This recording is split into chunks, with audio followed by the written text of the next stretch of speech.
Hi friends, welcome back எஸ்டே cookings. இன்றைக்கி நம்ம வீடியோவில் ஒரு வெரைட்டி பாயசம் தான் செய்ய போகிறோம். இந்த சக்கை குருவில் தான் ஒரு வெரைட்டி பாயசம் செய்ய போகிறேன். அதுக்கு நான் கொஞ்சம் சக்கை குரு எடுத்திருக்கேன் பாருங்கள். அதுக்கப்புறம் கொஞ்சம் பூசணிக்காய் எடுத்திருக்கேன் பாருங்கள். இதில் தான் நான் இன்றைக்கி பாயசம் செய்ய போகிறேன். இந்த சக்கை குருவை இப்போ நம்ம வேக வைக்கணும். வேக வச்சு எடுத்துடலாம். சக்கை குருவை நான் குக்கரில் வேக வச்சுருக்கேன். அதுக்கப்புறம் இந்த பூசணிக்காயையும் நம்ம ஆவியில் வேக வச்சு எடுத்துடணும். அடுத்ததாக 100 சவ்வரிசி எடுத்து நான் 1 மணி நேரம் ஊற விட்டுருந்தேன். அதை இப்போ நம்ம வேக வச்சு எடுத்துடலாம். இப்போ நான் இந்த பாயசத்துக்கு தேவையான சர்க்கரை எடுத்திருக்கேன். 1/2 கிலோ சர்க்கரை எடுத்திருக்கேன். இந்த சர்க்கரையை நம்ம இப்போ உருக்கி எடுத்துடலாம். இப்போ சர்க்கரையை உருக்கி எடுத்தாச்சு. நம்ம இதை அரிச்சு உரமாக வச்சுக்கலாம். அரிச்சு எடுத்து உரமாக வச்சுருவோம்.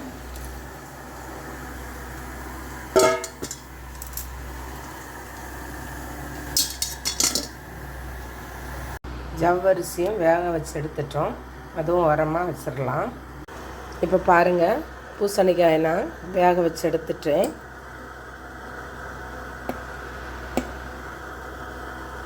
வெந்துட்டு இனி நம்ம இதை ஆற வச்சு மிக்சியில் அடித்து எடுத்துடலாம். இப்போ பாருங்கள், நான் இந்த சக்கை குருவை வேக வச்சு மிக்சியில் அடித்து எடுத்துருக்கேன் பாருங்கள். அதுக்கப்புறம் பூசணிக்காயும் வேக வச்சு மிக்சியில் அடித்து எடுத்துருக்கேன். இனி நம்ம இந்த பாயசம் தயார் பண்ணுறதுக்கு தேவையான தேங்காய் பால் ரெடி பண்ணிடலாம். அதுக்கு நான் இப்போது ஒரு தேங்காய் துருவி வச்சுருக்கேன். இதை நம்ம பால் புழிஞ்சு எடுத்துடலாம். இப்போ பாருங்கள், தேங்காய் பால் ரெடி பண்ணிவிட்டு இது 1ஆம் பால், இது 2ஆம் பால். 1ஆம் பால் 2ஆம் பால் ரெடி பண்ணி வச்சுருக்கேன் பாருங்கள். எல்லாமே நம்ம பாயசத்துக்கு தேவையான எல்லாம் ரெடி பண்ணியாச்சு. பூசணிக்காய் அரைச்சி வச்சுருக்கேன். சக்கைக்குரு வேக வச்சு அரைச்சி வச்சுருக்கேன். அதுக்கப்புறம் தேங்காய் கொத்து, முந்திரி பருப்பு, கிஸ்மிஸ் ரெடி பண்ணிவிட்டேன். ஜவ்வரிசி வேக வச்சு எடுத்துட்டேன். சர்க்கரை உருக்கி எடுத்துருக்கேன். இனி நம்ம இதை தயார் பண்ணலாம் வாங்க. இப்போ நான் ஒரு உருளி அடுப்பில் வச்சுருக்கேன்.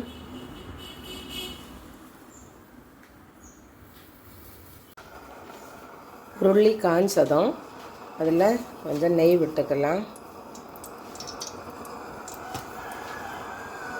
இப்போ இந்த நெய்யில் நம்ம தேங்காய் கொத்து, முந்திரி பருப்பு, கிஸ்மிஸ் வறுத்து எடுத்துடலாம்.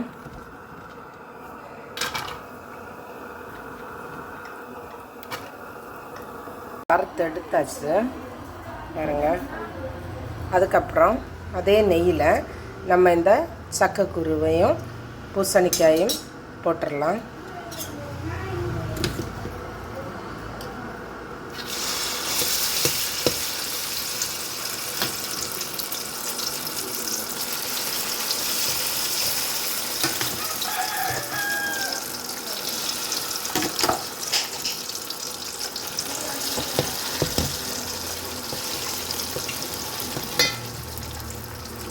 பேபி ஃபுட்டுக்கெல்லாம் இந்த சக்கைக்குரு எடுக்கிறாங்க.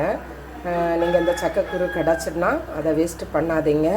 சக்கைக்குருவில் நிறைய வெரைட்டிஸ் நம்ம ஏதாவது தயார் பண்ணி சாப்பிடலாம். அது ரொம்பவே உடம்புக்கு நல்லது. நீங்கள் இந்த கருத்த ஆடையோடு சாப்பிடுங்க. அதில் தான் நிறைய சத்துக்கள் இருக்குது. அதனால் யாருமே இந்த சக்கைக்குரு கிடச்சா தூர போட்டுறாதீங்க. நம்ம எல்லாம் முன்னாலெல்லாம் அந்த சக்கைக்குருவை நம்ம தூர போட்டுருவோம். அதுக்கு பெனிஃபிட்ஸ் தெரியாமல் தான் நம்ம தூர போட்டுட்டு இருந்தோம். ஆனால் இப்போ நமக்கு எல்லாருக்குமே இதனோட பெனிஃபிட்ஸ் தெரிஞ்சிடுச்சு. அதனால் நம்ம எல்லோரும் யூஸ் பண்ணிகிட்ருக்கோம். என்னாலும் தூர போடுறவங்களுக்காக நான் சொல்கிறேன், கண்டிப்பாக தூர போட்டுறாதீங்க.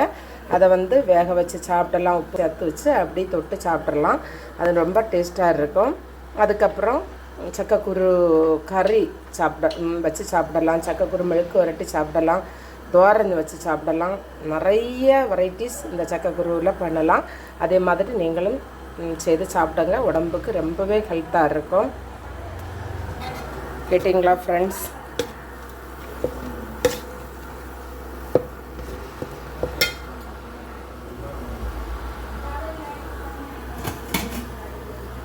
இப்போ நம்ம இதில் பூசணிக்காய் அரைச்சி வச்சுருந்தோம்ல, அதை ஆட் பண்ணிடலாம்.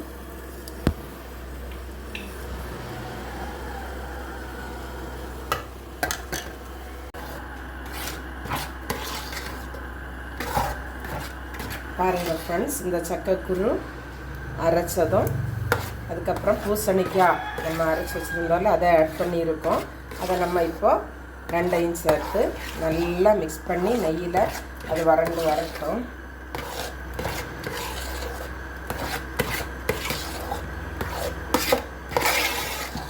கண்டிப்பாக நீங்களும் இதை ட்ரை பண்ணி பாருங்கள், ரொம்பவே டேஸ்ட்டாக இருக்கும். எனக்கு இந்த ரெசிபி கோட்டயத்தில் ஒரு சேச்சி தான் எனக்கு சொல்லி தந்தாங்க. அதை தான் நான் உங்களுக்கு சொல்லித்தர்றேன், நீங்களும் ட்ரை பண்ணுங்கள்.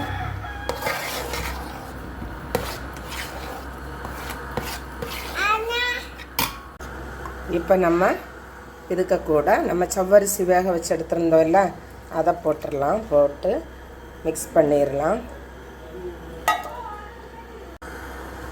இப்போ இதுக்கு கூட நம்ம 2ஆம் பால் எடுத்துருந்தோம்ல அந்த பால் சேர்த்துடலாம். 2ஆம் பால் சேர்த்துடலாம். இதை இனி நம்ம மிக்ஸ் பண்ணிடலாம். பாருங்கள், 2ஆம் பால் மிக்ஸ் பண்ணியிருக்கேன்.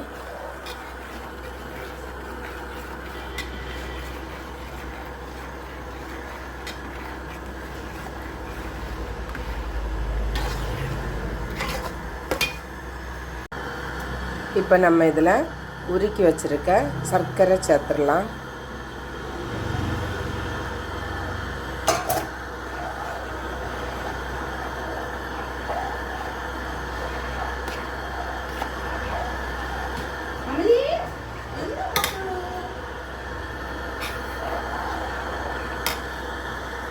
இப்போ நான் இதில் பொடிச்ச ஏலக்காய் சேர்க்குறேன்.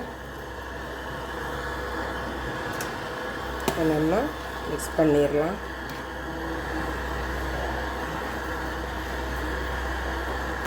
ஃப்ரெண்ட்ஸ், நீங்களும் இதே மாதிரி ட்ரை பண்ணி பாருங்கள், ரொம்பவே டேஸ்ட்டாக இருக்கும். ஒரு ஹெல்த்தான பாயசம் பாருங்கள்.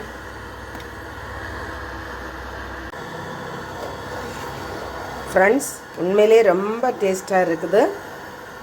என் மருமக தாங்கன்னு சீக்கிரம் தாங்கன்னு கேட்டுகிட்டே இருக்கா. கொஞ்சம் டேஸ்ட்டு பார்க்குறதுக்கு அவள்கிட்ட தான் நான் கொடுத்தேன்.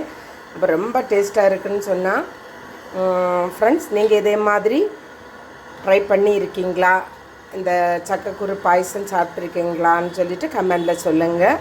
இல்லைன்னா கண்டிப்பாக இதே மாதிரி நீங்கள் ட்ரை பண்ணுங்கள். நம்ம கடைசி ஸ்டேஜுக்கு வந்துட்டோம் பாருங்கள். இப்போ நம்ம இதில் 1ஆம் பால் சேர்க்க போகிறோம். பாருங்கள், இது 1ஆம் பால்.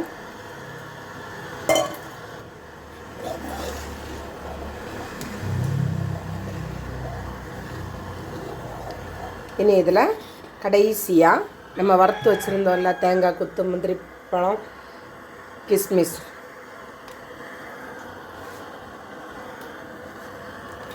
தேங்காய் கொத்து, முந்திரி பருப்பு, கிஸ்மிஸ் எல்லாம் இதில் போட்டுடலாம்.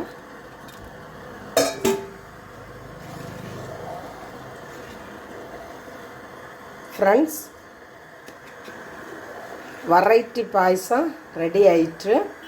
நீங்களும் கண்டிப்பாக இதே மாதிரி ட்ரை பண்ணுங்கள்.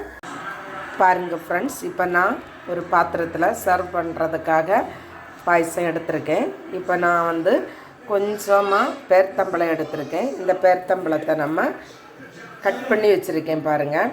இந்த பேர்த்தம்பழத்தை நம்ம சர்வ் பண்ணும்போது அதுக்கு மேலே கொஞ்சமாக அப்படியே ஒன்றா தூற்றி கொடுத்தோன்னா சாப்பிடும்போது நமக்கு இது கடிக்கிறதுக்கு கிடைக்கும். ரொம்பவே டேஸ்ட்டாக இருக்கும். பார்த்தீங்களா, இதை நம்ம அந்த பாயசம் குடிக்கும்போது இடையில 1-2 நம்ம கடிக்க கிடைக்கும் இந்த பெருச்சம்பழம். அப்போ ரொம்பவே டேஸ்ட்டாக இருக்கும். நீங்களும் ட்ரை பண்ணி பாருங்கள். ஓகேவா ஃப்ரெண்ட்ஸ், கமெண்டில் சொல்லுங்கள். வீடியோ பிடிச்சிருந்தோன்னா லைக் பண்ணுங்கள், ஷேர் பண்ணுங்கள், சப்ஸ்கிரைப் பண்ணுங்கள். அடுத்த வீடியோ வரும் வரை பாய். தேங்க்யூ.